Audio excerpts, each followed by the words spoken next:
به ونتوكل عليه ونعوذ بالله من شرور أنفسنا ومن سيئات أعمالنا من يهده الله فلا مضل له ومن يضلله فلا هادي له ونشهد أن لا إله إلا الله وحده لا شريك له ونشهد أن سيدنا وسندنا وحبيبنا وشفيعنا وإمامنا ومقتدانا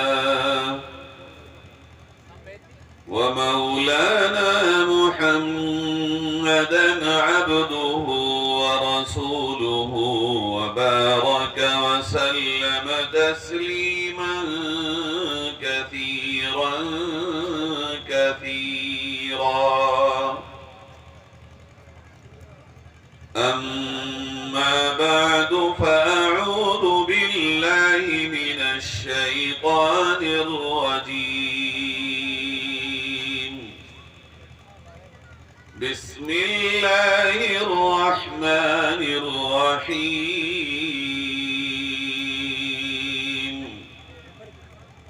إن الله يأمر بالعدل والإحسان وإيتاء ذي القربى وينهى عن الفحشاء والمنكر والبغي يعظكم لعلكم تذكرون صدق الله مولانا العظيم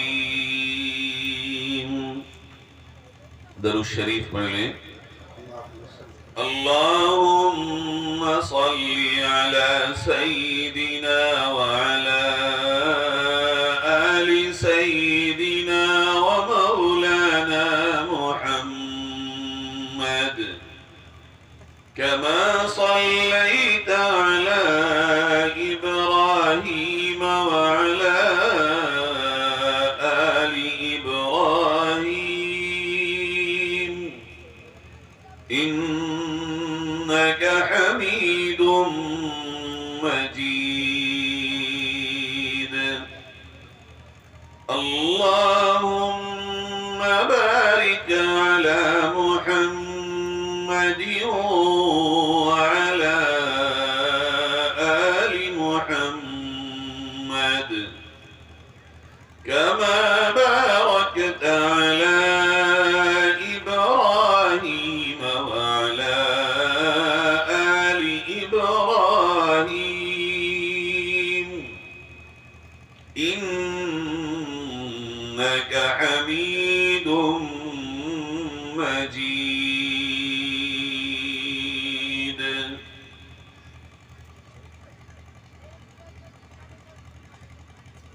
معزز علماء کرام دینی ایمانی بھائیوں بزرگوں نوجوان ساتھیوں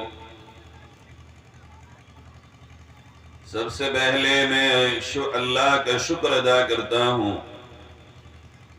کہ اس نے اس سرزمین پر ہم سب کو اپنے دین کے پیغام کو سننے کے لیے جمع ہونے کی توفیق نصیب فرمائی اور دعا کرتا ہوں کہ رب تعالی ہمارے اور آپ کے یہاں آنے کو قبول فرمائے جو کہا گیا اس پر عمل کی توفیق نصیب فرمائے اپنی طرف سے اور آپ سب کی طرف سے یہاں کے نوجوانوں کو ذمہ داروں کو اور علماء کو جمعیت کے عہدیداروں کو اور کارکنوں کو مبارکباد پیش کرتا ہوں اور شکریہ ادا کرتا ہوں اور دعا کرتا ہوں کہ رب تعالیٰ آپ کی اس محنت کا بہتر بدلہ اور اجر عظیم دونوں جہاں میں عطا فرمائے۔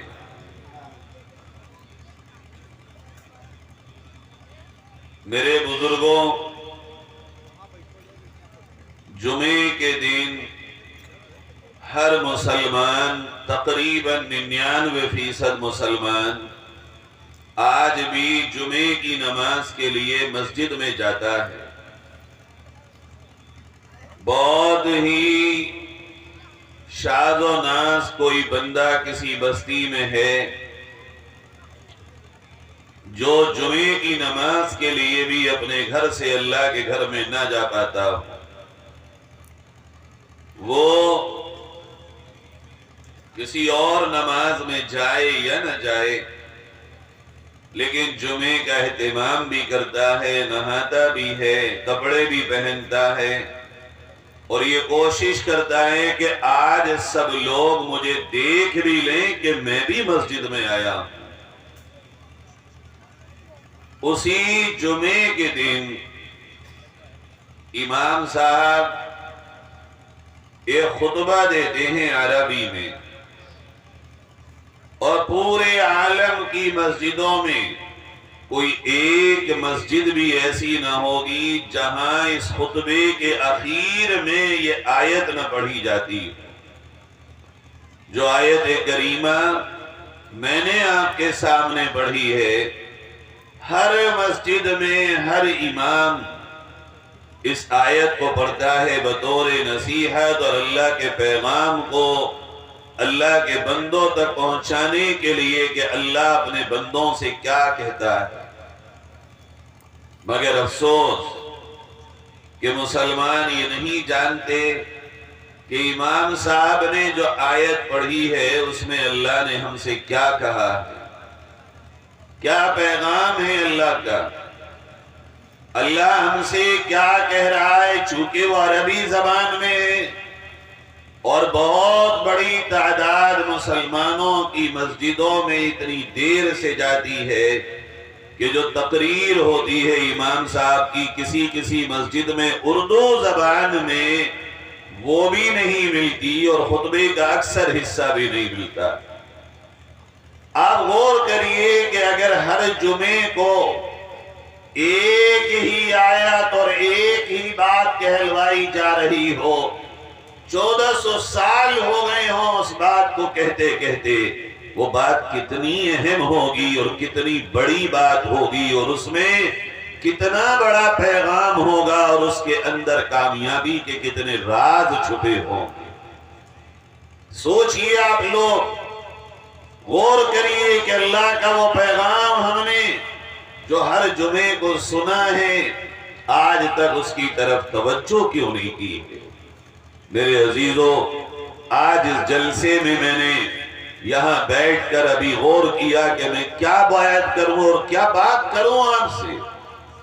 اللہ نے میرے دل میں یہی بات ڈالی کہ میں آپ سے اسی ایک آیت کی روشنی میں بات کروں اور پیغام دوں کہ یہ آیت کوئی معمولی آیت نہیں ہے۔ اس آیت میں دیا ہوا پیغام کوئی معمولی پیغام نہیں ہے۔ ہندوستان میں ایک بہت بڑے اللہ کے ولی اور بزرگ عالم دین ہمارے اکابرین میں گزرے ہیں، حضرت مولانا عبید اللہ سندھی صاحب رحمت اللہ علیہ۔ انہوں نے پوری دنیا کے اکثر ملکوں کا دورہ کیا، اور پھر اخیر میں کئی سال مکہ المکرمہ میں قیام کیا، اور پھر ہندوستان واپس آئے اور تقریر کی اور کہا ہندوستان کے مسلمانوں، تم کچھ بھی نہ کرو، صرف اللہ کے قرآن کی اس آیت پر 100% عملی طور پر اپنی زندگی کو لے آؤ، قیامت کی صبح تک اس ملک سے تمہارا نام و نشان تو بہت دور کی بات ہے، کوئی بال کی نشان کو بھی نہیں مٹا پائے گا۔ فرمایا میں ساری دنیا میں گھوم آیا ہوں، میں نے ساری دنیا کو دیکھا ہے، میں نے بہت بڑے اور چھوٹے لوگوں کو اچھے اور برے حالات میں بھی دیکھا ہے، مگر اس آیت کی عملی تفسیر یہ بتاتی ہے کہ جہاں یہ آیت عملی طور پر زندہ ہوگی وہاں اللہ اور اللہ کے دین بھی زندہ ہوگا، وہاں کے رہنے والے لوگ بھی زندہ دل ہوں گے، ان کے ضمیر بھی روشن ہوں گے اور ان کے معاشرے میں ایک الگ نور ہوگا۔ وہ جب چلیں گے تو دنیا ان کی چال کو دیکھے گی، جب وہ کچھ کریں گے تو دنیا ان کے کرنے کو دیکھے گی، جب وہ کوئی بات پیش کریں گے تو لوگ ہاتھوں ہاتھ اسے لینے کے لیے ایک دوسرے پہ گر رہے ہوں گے۔ پیارو، کیا ہے یہ پیغام؟ آئیے اسی کی طرف چلیں۔ جمعیت علماء اس ملک میں روز اول سے اس پیغام کو لے کر چلتی۔ فرمایا اللہ نے ان اللہ یأمر بالعدل، بے شک اللہ تعالیٰ تمہیں حکم دیتا ہے کہ تم عدل سے کام لو۔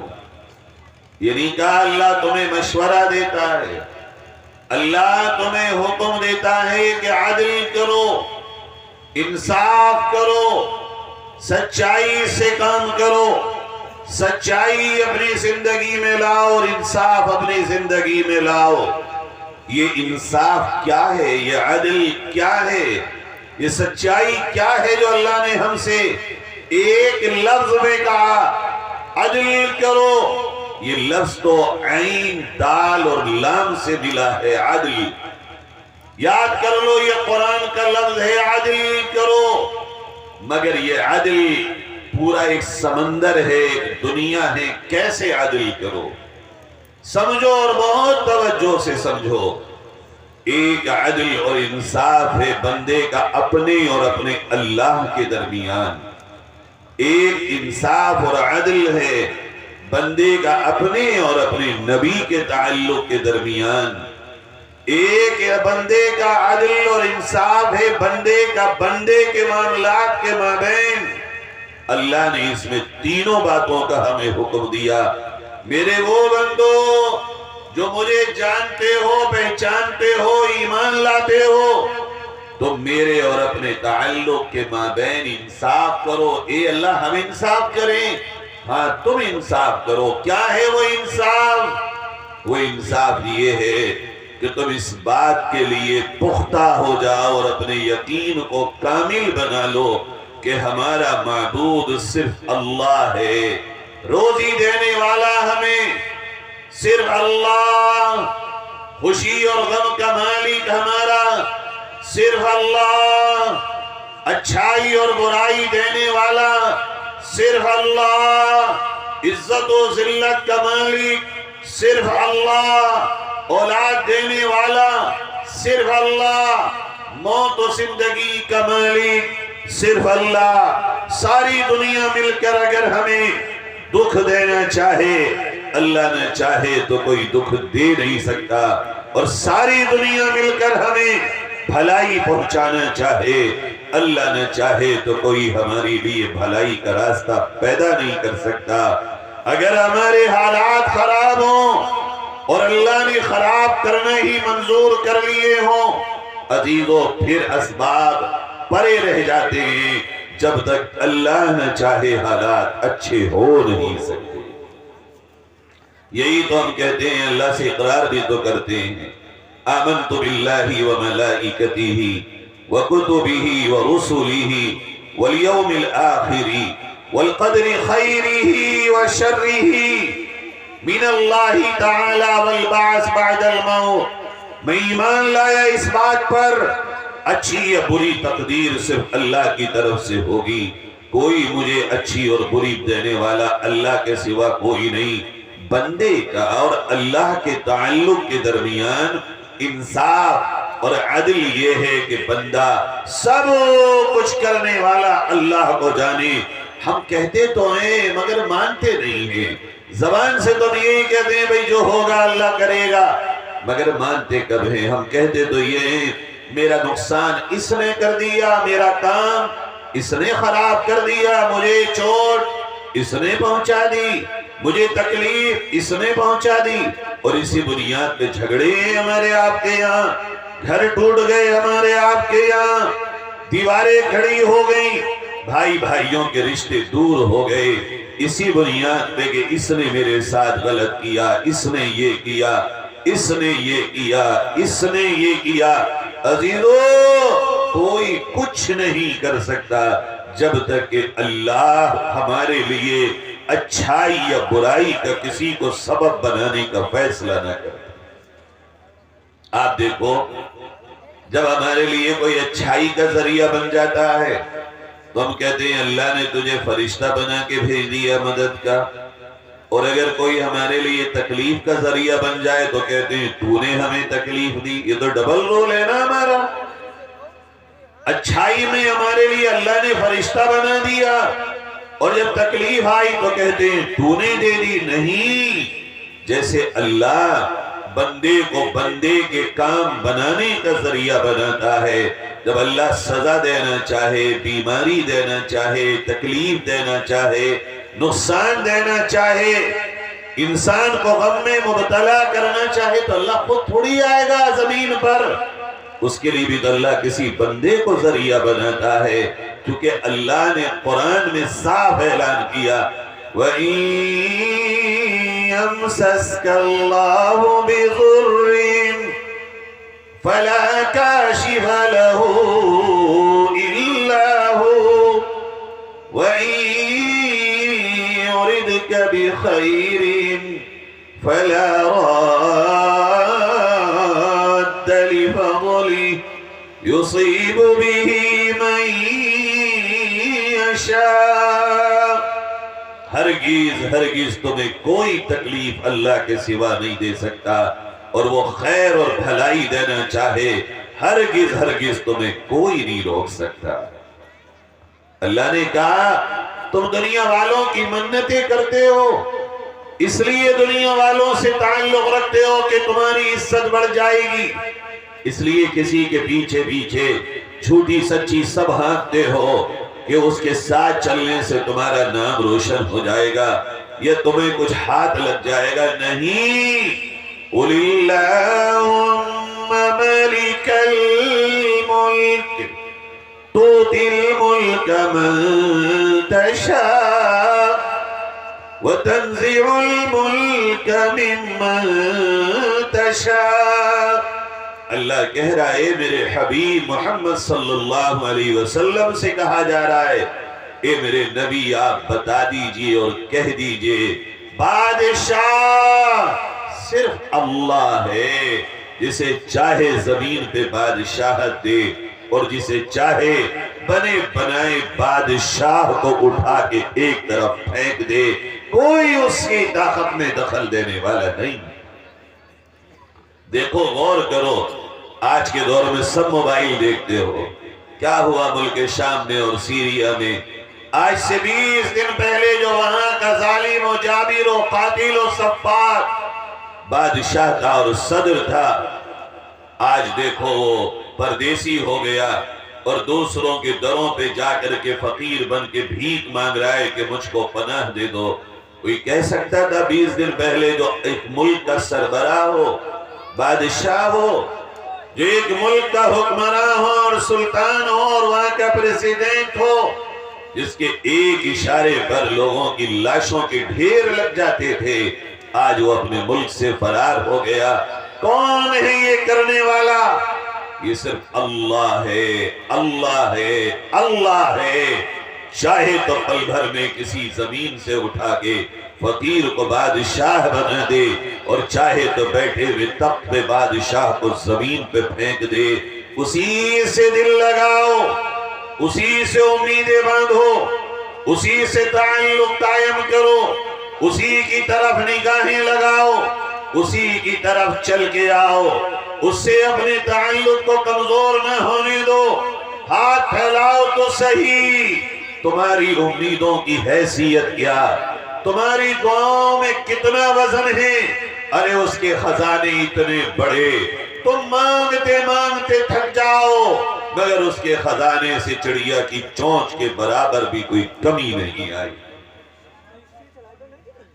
فرمایا وَتُعِزُّ مَن تَشَاءُ وَتُذِلُّ مَن تَشَاءُ، بیدک الخیر انک علی کل شیء قدیر۔ جس کو چاہے عزت دے، جس کو چاہے ذلت دے، جس کو چاہے رسوا کر دے، جس کو چاہے معزز بنا دے، کون ہے اس کے کام میں دخل دینے والا؟ کوئی کہہ سکتا اللہ تو نے اسے عزت کیوں دی اور اسے ذلت کیوں دی؟ آج سے 4 سال پہلے پڑوس کے ایک ملک میں دنیا کے 67 ملکوں کو اللہ نے ذلیل کر کے نکالا اور وہاں کے فقیر علماء کو عزت کا تاج پہنایا۔ یہ اللہ ہے۔ کبھی کبھی بربادی کی داستانوں میں بھی اللہ عزت کے منارے چھپا کے رکھتا ہے۔ غزہ کے سربراہ کا وہ چھڑی مارنا، وہ صوفے پہ بیٹھنا اور وہاں شہادت کو قبول کرنا، عزیزو اتنا تو دنیا میں کوئی ورلڈ ریکارڈ بنانے والا وائرل نہیں ہوتا جتنا کہ غزہ کا وہ سربراہ، وہ شخص جو میدان میں 72 گھنٹے سے بھوکا لڑ رہا تھا، جتنا اس دنیا نے اس کے صوفے کو اور اس کی چھڑی مارنے کو نقل کیا ہے، اتنا تو لوگوں نے بڑے بڑے ایکٹر کو نقل نہیں کیا ہے۔ یہ میں یحییٰ السنوار کی بات بتا رہا ہوں آپ کو، اس لیے اپنے اور اپنے اللہ کے تعلق کے درمیان انصاف کرو۔ وہی پیدا کرنے والا ہے، مالک ہے ہمارا وہ۔ ارے ہم اپنی جان کے خود مالک ہو رہی ہیں، غور کرو، ہمیں مالک۔ اگر ہم مالک ہوتے تو مرتے کیوں؟ ہم مالک ہوتے تو بیمار کیوں ہوتے؟ مالک ہوتے تو جوان کیوں ہوتے؟ بچے ہی رہتے۔ مالک ہوتے تو بوڑھے کیوں ہوتے؟ جوان ہی رہتے۔ مالک ہوتے تو جنازے کی چارپائی پہ کوئی اور کیوں لے کے جاتا؟ روح کیسے نکل جاتی؟ ہم اپنی تو زندگی کے مالک بھی نہیں، یہ زندگی بھی اللہ کی، یہ مال بھی اللہ کا، دیا ہوا سب کچھ اللہ کا۔ تو اپنے آپ کو اللہ سے جوڑو۔ یہ اللہ کے اور بندے کے تعلق کے درمیان انصاف ہے کہ وہ اس کے ذات و صفات میں کسی کو شریک نہ کرے۔ جہاں بہت سارے کام ہیں ہمارے، وہاں ہمارا ایک بڑا کام یہ بھی ہے کہ ہم عقیدہ توحید کی حفاظت کریں اور اللہ کے ساتھ اپنے تعلق کی حفاظت کریں۔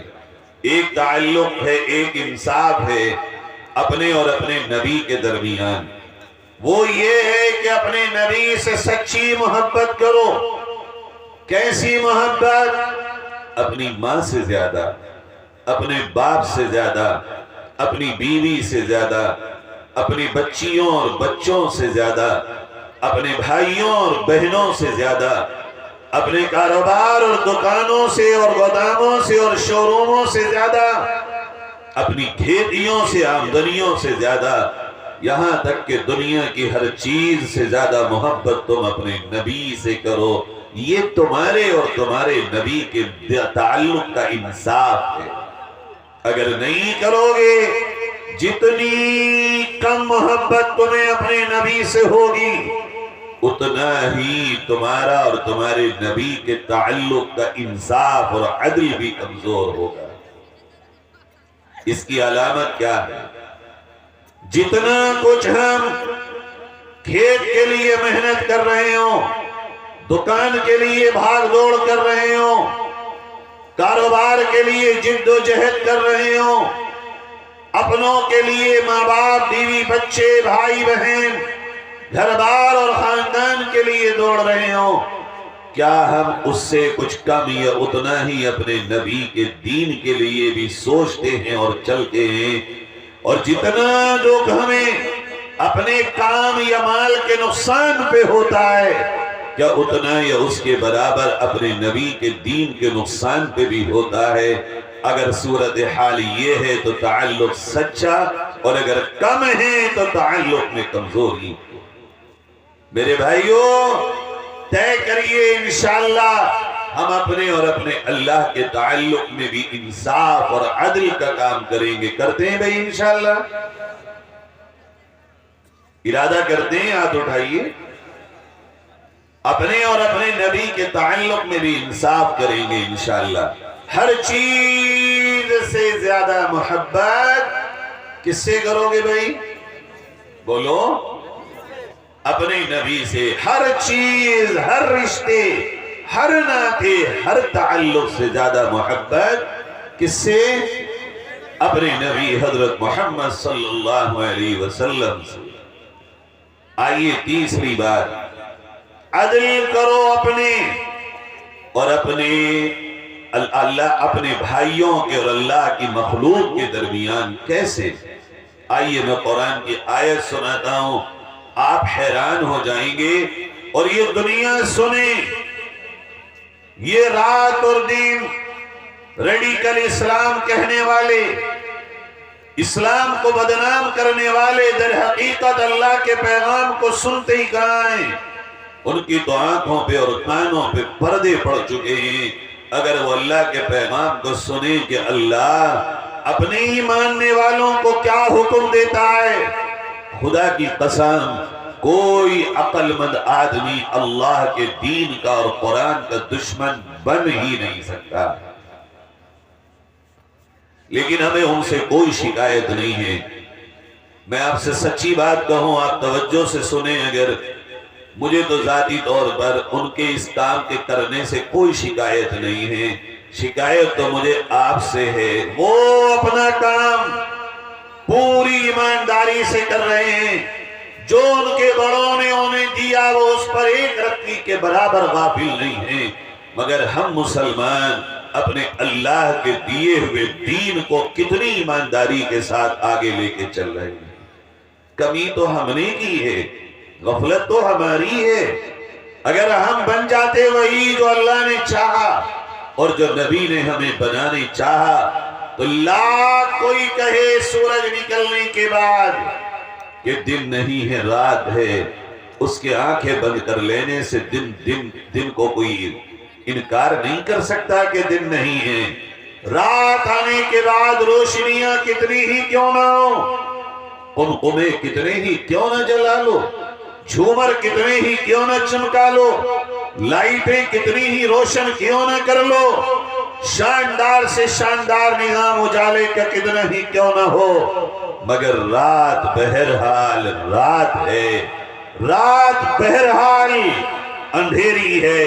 رات کو دن تو نہیں کہا جا سکتا، جس کی جو حقیقت ہے وہ بدلی نہیں جا سکتی۔ عزیزو، پیروپگنڈے سے سچائی نہیں بدلتی، شور مچانے سے حق نہیں دبتا، آوازیں بلند کرنے سے کسی کی آواز نیچی نہیں ہوتی، جھوٹ پروسنے سے سچ کی موت نہیں ہوتی، ظلم کے خنجر چلانے سے کبھی بھی ایسا نہیں ہوتا کہ حق زمیں دوز ہو جائے۔ 56 سال لگے یا 50 سال، انقلاب آ کے رہتا ہے اگر لوگ اپنی زندگی میں تبدیلیاں پیدا کریں۔ آئیے آج آپ طے کریں انشاءاللہ کہ ہم اپنی زندگی میں اپنے اللہ کے دین کو 100% اتاریں گے۔ اگر آپ طے کر لیں گے انشاءاللہ تو عمل تو چیخ چیخ کے بولتا ہے۔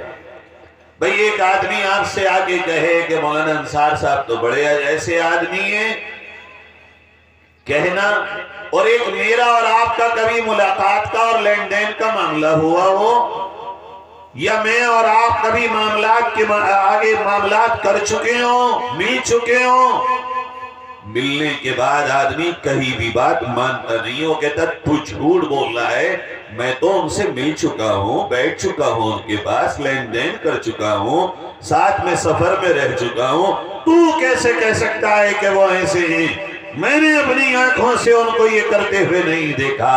عزیزو، عمل بولتا ہے، عمل چیختا ہے، عمل بہترین دعوت ہے، عمل بہترین تبلیغ ہے، عمل بہترین جواب ہے، عمل انسان کی زندگی کا وہ نور ہے جو مثل شمس و قمر بجھایا نہیں جا سکتا۔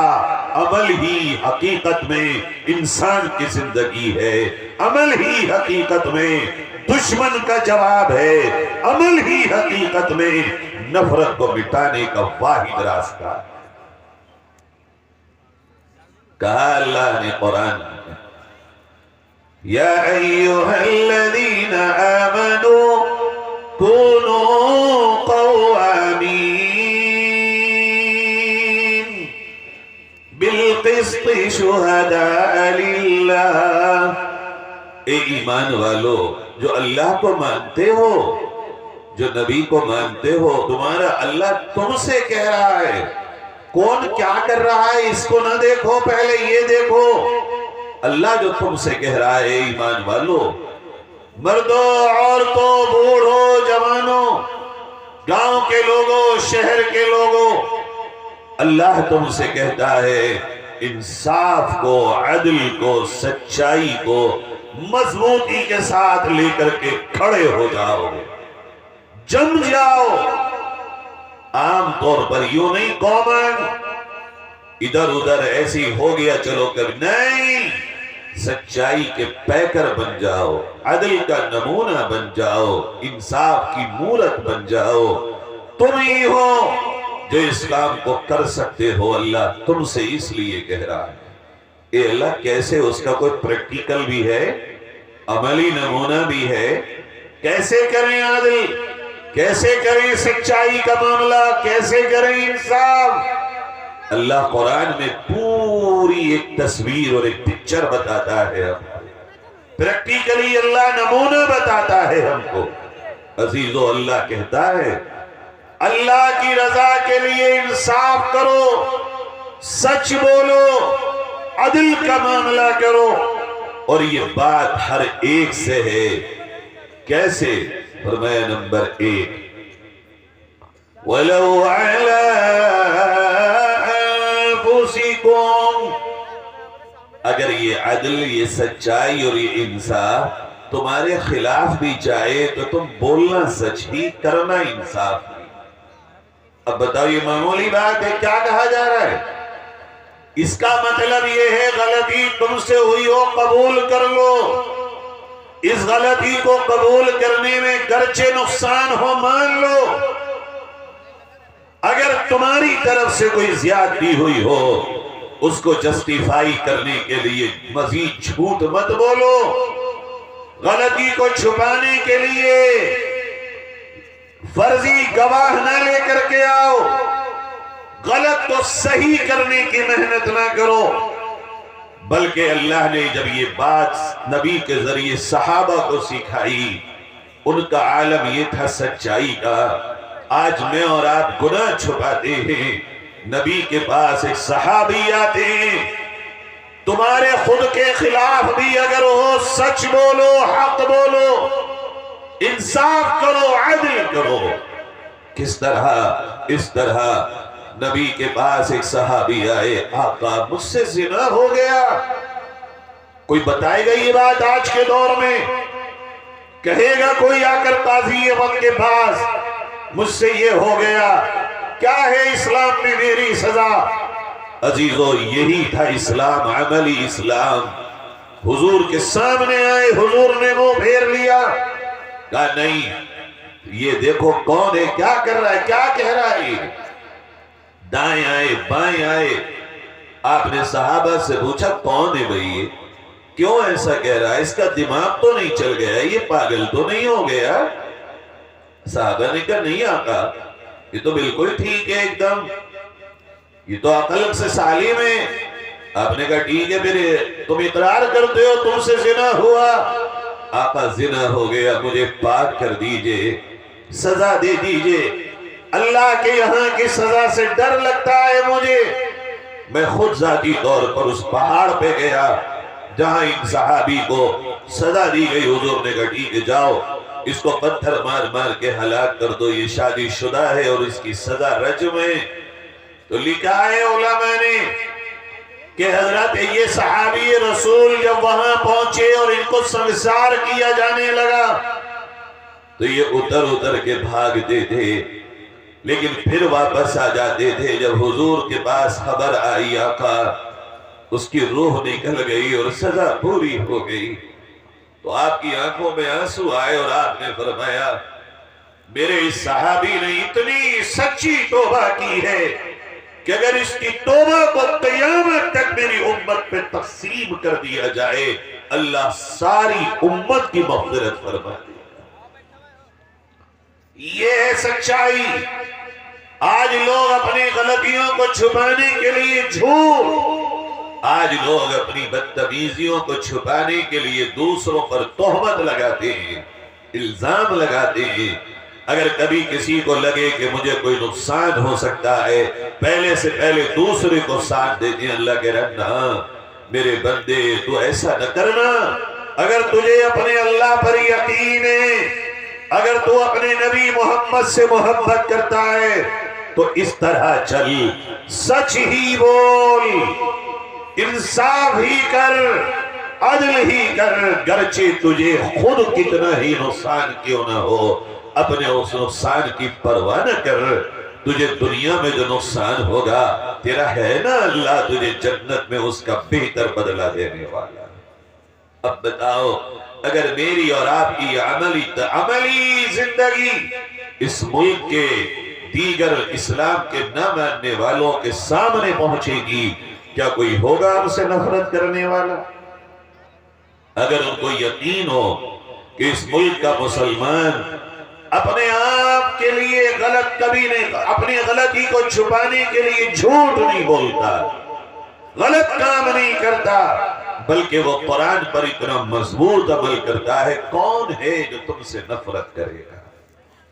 آگے فرمایا یہ ہے، یہ طے کرو انشاءاللہ سچ بولیں گے، انصاف کریں گے، چاہے خود کو نقصان اٹھانا پڑے، خود کو لوس کرنا پڑے. کبھی کبھی دیکھو تو جھوٹ بول کے لوگ چیزوں کو پرانی کو نہیں بیچ دیتے ہیں کہ ہمیں نقصان ہوگا، ایکسپائری ڈیٹ کے ساتھ بیچ دیتے ہیں کہ نقصان ہوگا، کبھی ملاوٹ کر کے بیچ دیتے ہیں کہ نقصان ہوگا، کبھی کچھ اور. نہ میرے پیارو، یہ دنیا اصل نہیں ہے، یہ دنیا تو قربانی کی جگہ ہے، یہ دنیا تو امتحان گاہ ہے، یہ دنیا تو چراغ گاہ ہے شیطان کی. ابلیس کا لشکر اس پہ اتر چکا ہے. تمہیں تو قبر میں کامیاب ہونا ہے اور جنت کا دلہا بن کے دنیا سے جانا ہے انشاءاللہ. نمبر 2 فرمایا اوِل والدین. میرے اللہ قربان جائیں تیرے اس سسٹم پر. کہتا ہے میرا رب ایک طرف تو ذرا یہ سمجھو، یہ کہا جا رہا ہے کہ تیری ماں اور باپ اگر ہندو بھی ہوں اور تو مسلمان ہو تو ان کی یہ بات تو مت ماننا کہ وہ تو اللہ سے تعلق توڑ لے، مگر اگر وہ ہندو عیسائی تیرے ماں باپ تو ہیں، ایک پیر پہ کھڑے رہ کر ان کی خدمت تجھے کرنی ہے. اللہ کہہ رہا ہے مذہب کے بدلنے سے تیرے ماں باپ تو نہ بدلے، رہے تو وہی، دودھ تو دولے اسی ماں کا پیا، خدمت تجھ پہ فرض ہے. ایک طرف یہ کہا جا رہا ہو کہ ماں باپ راضی، اللہ تجھ سے راضی، ماں باپ ناراض تو اللہ تجھ سے ناراض. ایک طرف تو یہ کہا جا رہا ہو کہ تیری ماں کے قدموں میں جنت ہے، تیرا باپ جنت کا دروازہ. ایک طرف یہ معاملے ہوں، لیکن جب بات سچائی کی ہو، جب بات عدل کی ہو، جب بات انصاف کی ہو، جب بات کہنے کی ہو، ماں باپ غلط ہوں کھڑے مت ہونا. ماں باپ کے ساتھ اللہ منع کرتا ہے. اب تجھے سچائی کے ساتھ کھڑے ہونا ہے، انصاف کے ساتھ کھڑے ہونا ہے. اگر غلطی کی ہو ماں باپ نے، اگر ماں باپ دوسری طرف ہوں اور سچائی دوسری طرف ہو، پیارو اللہ تم سے کہتا ہے ماں باپ کا ساتھ یہاں چھوڑ دو اور سچائی کی طرف جا کے کھڑے ہو جاؤ.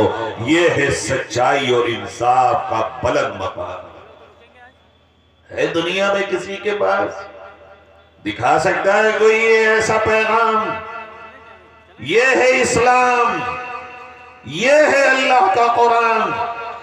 ہے کہیں ہمارے پاس یہ ماڈل، یہ پریکٹیکل لائف ہے ہمارے پاس؟ ہے یہ نمونہ ہے؟ ہم یہاں رات اور دن ہماری زندگی قرآن کے خلاف ہے. عزیزو اللہ کرے ہم اور آپ اس کا نمونہ بنے، بن کے دیکھ لو، کوئی دنیا کی طاقت تمہیں اس طرح چلتے ہوئے مٹانے کا تصور بھی نہیں کر سکتی۔ آگے کیا فرمایا؟ وَالْأَقْرَبِينَ، رشتہ دار، خالو، خالہ، ماموں، ممانی، چاچا، چاچی، تاؤ، تائی، بھائی، بہن، بیٹا، بیٹی، خاندان، یہ ہیں سارے رشتہ دار تمہارے، دادا، دادی، نانا، نانی، ماں، باپ، سارے رشتوں کو اللہ نے ایک لڑی میں پرو کے کہا اگر تیرا ماموں ہو، خالو ہو، داماد ہو، بہنوئی ہو، بھیا ہو، بھتیجا ہو، بہن ہو، پھوپھی ہو، خالہ ہو، اگر یہ غلط ہو، غلطی کے ساتھ کھڑے نہیں ہونا بلکہ تجھے انصاف کے ساتھ اور سچائی کے ساتھ کھڑے ہونا ہے۔ یہ ہمارے یہاں کرتے ہیں ہم اس طرح زندگی میں عمل نہیں۔ دنیا یہ کہتی بھئی اپنا ہے، اپنے کا تو ساتھ دینا ہی پڑے گا، اب چاہے جو ہو۔ نبی نے جو ہمیں ماڈل دیا اور اللہ نے جو ماڈل دیا وہ یہ ہے۔ آج جو سب سے زیادہ بدبی ہو رہی ہے ہماری وہ اسی وجہ سے، ہمارے یہاں بھی اب بات یہ ہونے لگی غریبوں کے لیے تو ساری پابندیاں اور مالداروں کے لیے سب کچھ چھوٹ ہونے لگی۔ ایسا نہیں ہے کہ سچ صرف غریب کے لیے ہو، قانون صرف غریب کے لیے ہو، کمزور کے لیے قانون الگ ہو، مالدار کے لیے قانون الگ ہو۔ ملک چلانے والوں کان کھول کے اس بات کو سنو، اگر انصاف کے دو رخ کرو گے نقصان کسی کا نہیں ہوگا، دھرتی ظلم سے بھر جائے گی اور ظلم اس کائنات کو بنانے والے کو ہرگز پسند نہیں ہے۔ ایک وقت آتا ہے کہ وہ ظالموں کا ہیبت ناک انجام دیتا ہے، ہیبت ناک انجام کر دیتا ہے، دنیا ان کو عبرت سمجھتی ہے۔ اللہ کے نبی صلی اللہ علیہ وسلم نے ایک مرتبہ ایک بہت بڑے قبیلے کی عورت نے چوری کی اور وہ ثابت ہو گئی، حضور نے کہا ہاتھ کاٹ دو۔ اب وہ بنو مخزوم ایک قبیلہ تھا، جیسے ہمارے یہاں برادریاں نہیں ہیں، سید، پٹھان، شیخ، انصاری، مغل، مرزا، بیگ، ترک، فلاں فلاں، سلمانی، منصوری۔ ایک جگہ تو بڑی عجیب بات ہو گئی، میں نے تقریر میں جس طرح ابھی نام گنا ہے نام گنا دیے، ایک صاحب بعد میں آیا کہا مولوی صاحب تم سب سے بڑھیا مولوی صاحب ہو۔ میں نے کہا کیوں؟ بولے ہم منصوریوں تو کوئی نام ہی نہ لیتا تھا آج تک، کم سے کم تم نے گنا تو ہمیں کہ ہم بھی ہیں، بڑے خوش ہوئے ہو۔ میں نے کہا واہ کیا بات ہے، میں کہہ کیا رہا تھا، تم نے سمجھی اپنی اپنی، یہاں جو تمہیں اچھا لگا وہی لے کے آئے۔ بولے نہ مولوی صاحب بوڑھا ہو گیا، اللہ کی قسم آج تک کسی مولوی نے ہمارا نام تقریر میں نہ لیا۔ ایسی برادریاں ہوتی تھی وہاں، قبیلہ جن کو کہا جاتا تھا، اسی میں ایک بہت بڑا قبیلہ بنو مخزوم کا تھا۔ اس کی ایک عورت کا جب ہاتھ کٹنے کا فیصلہ ہوا تو وہ لوگ پریشان ہو گئے، آپس میں مشورہ کیا کہ بڑی بے عزتی ہوگی اگر ہماری عورت کا ہاتھ کٹے گا، ہم اتنے معزز لوگ ہیں، اتنی بڑے قبیلے کو برادری کے لوگ ہیں، چودھری جمع ہوئے۔ کہا محمد رسول اللہ صلی اللہ علیہ وسلم سے سفارش کرواؤ کہ وہ اس کے بدلے میں جو چاہے لے لیں، سزا بدل لیں، عزت کا سوال ہے، ناک کٹ جائے گی برادری کی اور قبیلے کی ہمارے۔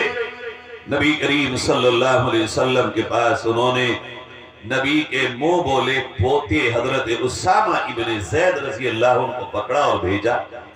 یہ آئے چکے نبی ان کو بہت پیار کرتے تھے، آکے انہوں نے کہا آقا وہ بنو مخزوم کی عورت کا آپ نے ہاتھ کاٹنے کا حکم دیا ہے نا؟ بولے ہاں۔ کہا آقا وہ میرے پاس آئے تھے، بڑے عزت دار لوگ ہیں اور مجھے اپنا سفارشی بنا کے بھیجا ہے، آقا میں چاہتا ہوں آپ کوئی اور سزا دے دیجئے اور ہاتھ مت کاٹیے، ان کی عزت پہ آپ بڑھئیے، کوئی اور راستہ ہوگا جو آپ اختیار کر سکتے ہو تو ان کی عزت بچ جائے گی، سزا بھی مل جائے گی۔ حضور نے جو یہ بات سنی تو چہرہ لال ہو گیا غصے سے، اور کیا خبردار اللہ کی متعین کی ہوئی سزاؤں میں آئندہ سفارش مت کرنا۔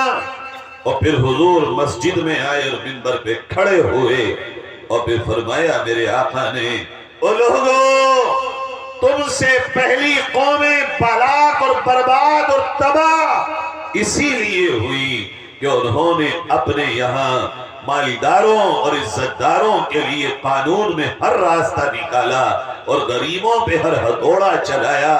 برابری انصاف میں اور قانون میں سب کے لیے وہی ہے، اللہ کا ایک نظام، اللہ کا ایک حکم سب کے لیے ہے، وہ عزت دار ہو یا غریب ہو۔ میرے پیارو، یہ اللہ کے اس قرآن کے پیغام کو دیر سینے سے لگاؤ۔ ہر رشتہ بعد میں اللہ کا حکم پہلے، ہر تعلق بعد میں اللہ کا حکم پہلے، ہر ناطہ بعد میں اللہ کا حکم پہلے۔ ہم سچائی کے علاوہ کسی کے ساتھ کھڑے نہیں ہوں گے۔ کرتے ہیں بھائی ارادہ انشاءاللہ؟ تو طے کرو، آج سے جھگڑا ہو تو تھانے میں جھوٹے گواہ نہیں بننا، چاہے سگے بھائی کا ہو۔ کرتے ہو طے انشاءاللہ؟ لے ایک بھی ہاتھ نہ اٹھا۔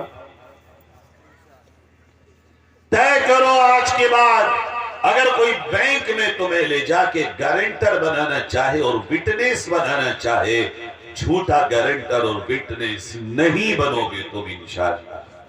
تبھی تو بات آئے گی عملی طور پر۔ عمل عمل اور عمل، اور دنیا کو دکھا دو کہ تم غلامان مصطفیٰ ہو اور اللہ کے قرآن پہ چلنے والے ہو۔ آگے اللہ کیا کہتے ہیں؟ 3 چیزیں ہو گئی، خود کے خلاف، ماں باپ کے خلاف، رشتہ داروں کے خلاف بھی سچائی ہو تو عمل کائے پہ ہوگا؟ بولو بھائی، کائے پہ ہوگا؟ سچائی پہ۔ کرنا کیا ہے؟ عدل۔ کرنا کیا ہے؟ انصاف۔ رات کے 12:30 بجے سے بھی ٹائم نکل گیا، میں بات کو جلدی سمیٹ رہا ہوں، مگر میں چاہتا ہوں یاد کر کے لے جاؤ تھوڑی سی بات۔ ایسا نہ ہو کہ گھر جا کے سو جاؤ اور صبح صرف اتنی کہو کہ جلسہ بہت جاندار ہوا، نعتیں اور غزلیں اور نظم بہت اچھی ہوئی، بیان بھی اچھا ہوا۔ کوئی پوچھے کیا کہا مولوی صاحب نے، کہ وہ تو یاد نہ رہا، نیند آ رہی تھی تھوڑی تھوڑی۔ ایسا مت کریو، یاد کر لو بات کو، انشاءاللہ کام آئے گی آپ کے۔ اللہ کہتا ہے آگے، يَكُنْ غَنِيًّا أَوْ فَقِيرًا فَاللَّهُ أَوْلَى بِهِمَا۔ دیکھو، کسی غریب پر رحم کھا کر اس کے لیے بھی جھوٹ مت بولنا۔ کسی غریب پر رحم کھا کے جھوٹا راشن کارڈ مت بنوانا۔ کسی غریب کی غریبی پر رحم کھا کے جھوٹے دستاویز مت بنانا۔ جو سچ ہو وہی بتاؤ، جو حق ہو وہی بولو، اور کسی مالدار کی مالداری سے ڈر کے جھوٹ مت بولنا، نہ انصافی مت کرنا کہ وہ نقصان پہنچا دے گا۔ اے فیصلوں کی کرسیوں پر بیٹھنے والوں، اگر تمہاری زبانیں بھی بے قابو ہونے لگیں اور تم بھی بیانات غلط سلط دینے لگو، اور فیصلے کی کرسیوں پہ بیٹھنے والوں، اگر تمہارا قلم بھی سیدھا نہیں چلے گا، مالدار کی مالداری اور غریب کی غربت پہ اس طرح چلے گا، تو بتاؤ تم اس ملک کے دوست ہو یا اس ملک سے کیا کرنے والے ہو؟ فیصلہ کرو۔ عزیزو، ہمیں یہ پیغام ہے، کون کیا کرے چھوڑو میاں، ہم اپنے اپنے گھر اور اپنے اپنے محلوں میں تو یہ قرآن میں آئے کہ ہم تو انصاف کریں گے۔ ایسا نہ ہو کہ مالدار کس مالدار کا لڑکا کسی کی لڑکی کو چھیڑ دے، چلو بھئی کوئی بات نہیں، پدھان کی باتیں، سیٹ کی باتیں، زمیندار کی باتیں، چودھری کی باتیں چھوڑ دو، اور اگر کسی غریب کے بچے سے بھی غلطی ہو جائے تو جوتیوں کا ہار پہنا، تو یہ کون سا انصاف ہے؟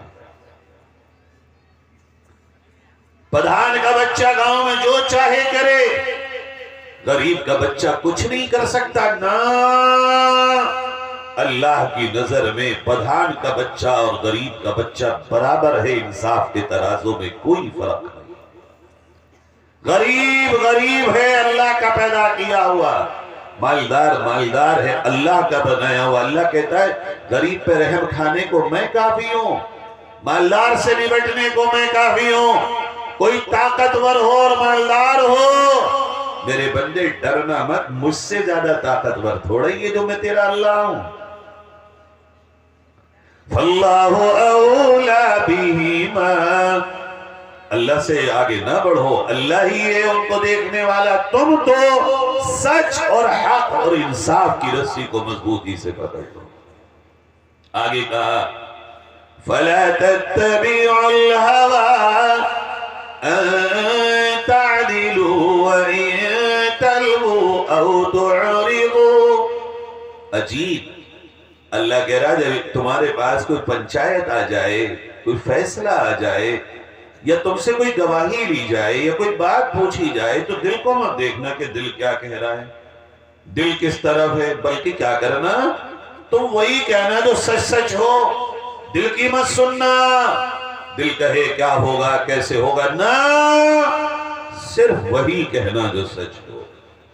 پھر بعض لوگ یہ کرتے ہیں کہ بھئی ایسا کرو، ملاوٹ رام بن جاؤ، اس کی بھی کہہ دو اس کی بھی کہہ دو، یہ بھی خوش وہ بھی خوش، ہوتا نہیں ہے نا، یہ تو بھی کیا بات ہے، انصاف کہاں جائے گا پھر؟ اگر فیصلہ کرو گے تو ملاوٹ نہیں کرو گے آدھی ادھر اور آدھی ادھر، بلکہ فیصلہ تو فیصلہ ہوگا، انصاف تو انصاف ہوگا، جس کی غلطی ہوگی وہ معذرت کرے گا، اور جس نے کی ہوگی، جس پر کی ہوگی وہ اس کو معاف کرے گا۔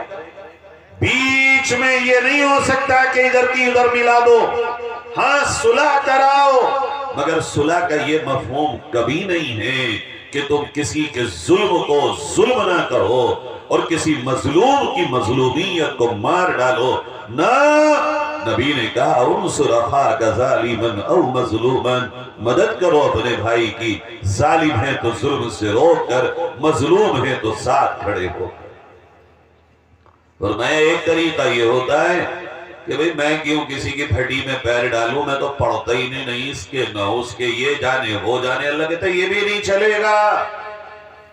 اگر تم فیصلے کی طاقت رکھتے ہو تو آگے بڑھو، اگر غلط کے خلاف کھڑے ہو سکتے ہو تب بھی آگے بڑھو، صرف اس لیے اپنے گھروں میں دم دبا کے نہیں بیٹھ سکتے کہ تم پہ بھی کوئی افتاد آ پڑے گی اور نقصان آ پہنچے گا۔ اگر تم کچھ کر سکتے ہو سچائی اور حق کے لیے تو آگے بڑھ کے کرو، اپنے گھروں میں دم دبا کے بیٹھنے والے اللہ کو بالکل پسند ہے۔ آخری بات کہہ کے رخصت ہوتا، فرمایا اللہ نے اگر ایسا ہو کبھی کہ گاؤں میں محلے میں ہندو مسلم جھگڑا ہو جائے، قبیلوں کا قبیلوں سے جھگڑا ہو، ایک مذہب کا دوسرے مذہب والوں سے جھگڑا ہو، اللہ کہتا ہے میرے بندو میں تو تم سے یہ کہتا ہوں، تمہارے سامنے والوں کا مذہب کچھ بھی ہو، قبیلہ کچھ بھی ہو، ایک گاؤں کا دوسرے گاؤں والوں سے جھگڑا ہو، اور آج کے دور میں ہوتا ہے جھگڑا گاؤں میں ہی، ایک پارٹی کا ایک پردھان ہے، دوسری پارٹی کا دوسرا پردھان ہے، اور ان 4-5 پردھانوں نے پورے گاؤں کو بانٹ کے رکھا ہوا ہے۔ آج کے دور میں اپنا جھگڑا کوئی جھگڑا ہی نہ رہا، آج کے دور میں گاؤں کے پردھانوں کے پارٹیوں کے جھگڑے ہو گئے، ہے یا نہیں؟ اپنا کس کا کیا ہے؟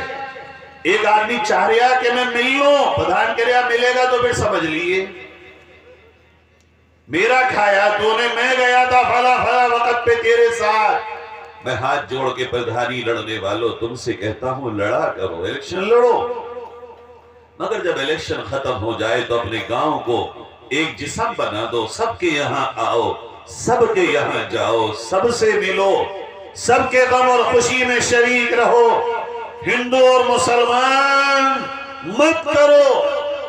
بلکہ اب حالت یہ ہو گئی الیکشنوں میں لوگ بعض جگہ ہندو مسلمان کے نام پہ الیکشن لڑتے ہیں، اور بعض جگہ برادریوں کے نام پہ الیکشن لڑتے ہیں، اور بعض جگہ فرقوں کے نام پہ الیکشن لڑتے ہیں۔ کیا بدنصیبی ہے اس مسلمان کی جو یہ کہے میں اس برادری کا ہوں، اس لیے مجھے بننا چاہیے، ارے آؤ میدان میں اور کہو ہم قوم کی اور اپنے گاؤں کی یہ خدمات کریں گے، اگر ہم اچھے ہوں تو دو، اور ہم سے بہتر کوئی اور ہو تو اس کو ووٹ دو۔ اس کوالٹی کے ساتھ میدان میں اترو، پتہ چلے تم کتنے سپوت اور کپوت ہو۔ یہ کیا بات ہوئی؟ راتوں میں پیسے بانٹتے ہو، غریبوں کے ووٹوں کو خریدتے ہو، الگ الگ طاقت کی بنیاد پر ناجائز مقدمے کرواتے ہو۔ آج میں سچ کہتا ہوں اس ملک کو پردھانی کے الیکشنوں نے جہنم کی آگ میں جھونک دیا۔ خدا کے لیے ہوش کے ناخن لو۔ پہلے ہمارے گاؤں میں کوئی ہندو مسلم نہیں ہوتی تھی، میں خوب یاد ہے بچپن میں کوئی انصاری شیخ پٹھان سید نہیں ہوتی تھی، ہمیں خوب یاد ہے۔ اگر انصاری کے گھر شادی ہوتی تھی سارے شیخ پٹھان سید جاتے تھے، پٹھان کے گھر شادی ہوتی تھی سب آتے تھے، بلکہ گاؤں میں شادی ہوتی تھی لگتا ہے ہر گھر میں شادی ہے، چولہا نوک دعوتیں ہوتی تھی، سارے اقدار مٹا دیے تم نے، اتنی نفرتیں بھر لی آپس میں۔ اب جب تم ہی ایک نہیں ہو، تم ہی ٹوٹے ہوئے ہو آپس میں، جب تم ہی ایک دوسرے سے ملنے کو تیار نہیں ہو، بتاؤ تو صحیح پھر غیروں سے کیا امید جو کلمے کو نہیں جانتے، قرآن کو نہیں جانتے، اللہ کو نہیں جانتے، نبی کو نہیں جانتے، ان سے اچھائی کی کیا امید رکھتے ہو؟ جو تم جانتے ہو اللہ کو، نبی کو، تمہیں تو پتا ہے موت بھی ہے، قبر بھی ہے، جنت بھی ہے، جہنم بھی ہے، پرصراط بھی ہے، عذاب بھی ہے، ثواب بھی ہے، پوچھ بھی ہوگی قیامت میں۔ ارے جب تم جان کر انجان ہو تو پھر وہ جو سرے سے جانتے ہی نہیں ان سے امید کیوں کر رکھے ہوئے؟ یارو اللہ نے قرآن میں پیغام دیا، میرے بندو اگر سامنے برادری ہو، قبیلہ ہو، دشمن قوم ہو، مذہب کے علاوہ ہو، اور دو گٹوں میں لڑائی ہو گئی ہو، تمہیں کیا کرنا چاہیے؟ اللہ کہتا ہے وَلَا يَجْرِمَنَّكُمْ شَنَآنُ قَوْمٍ، اگر تمہارے سامنے کوئی دشمن قوم ہو، کوئی بھی ہو چاہے وہ، کیا کرو؟ اعْدِلُوا، انصاف کرو، عدل کرو، اپنا خاندان غلط ہو مت دو ساتھ، اپنا گاؤں غلط ہو مت دو ساتھ، اپنی پارٹی کا غلط ہو مت دو ساتھ، اپنا ووٹر غلط ہو مت دو ساتھ، اپنا سپورٹر غلط ہو مت دو ساتھ۔ آگے بڑھ کے کہتا ہوں میرے بھائیوں، غیر مذہب والے حق پر ہوں، ہم ناحق ہوں ہمارے لوگ، ان کا ساتھ دو جو حق پر ہیں، یہ اللہ اور مذہب ہی ہم سے کہہ رہا ہے۔ اس پر ایک عملی نمونہ بتاتا ہوں میں آپ کو،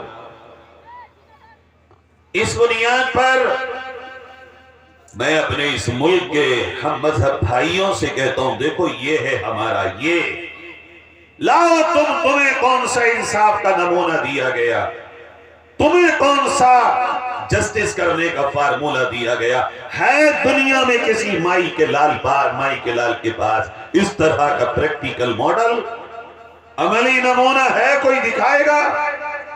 پوری دنیا میں کوئی اس طرح کا عملی ماڈل انصاف کا اور سچائی کا پیش نہیں کر سکتا قیامت تک۔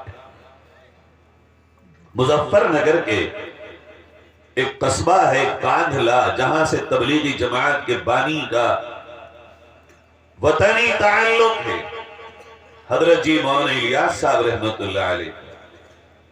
وہاں ہندو اور مسلمانوں کا ایک جگہ کو لے کے جھگڑا ہو گیا، مسلمان کہتے تھے یہاں مسجد بنائیں گے، ہندو کہتے تھے یہاں مندر بنائیں گے، بنا ہوا کچھ نہیں تھا۔ انگریز کا زمانہ تھا، سہارنپور کی عدالت میں مقدمہ گیا، انگریز نے کہا بھائی آپس میں صلح کر لو، کہ جی آپس میں نہیں ہوگی آپ ہی کرو۔ کہ اچھا تمہارے گاؤں میں کوئی آدمی ہو جو گواہی دے دے جس پہ تم دونوں مان لو کہ یہ جگہ کس کی ہے؟ مسلمانوں نے کہا ہمارے ایک مولوی مظفر حسین صاحب ہیں، وہ گواہی دے دیں، جو وہ کہیں گے ہم مان لیں گے۔ جج نے ہندوؤں سے پوچھا بھئی تم بتاؤ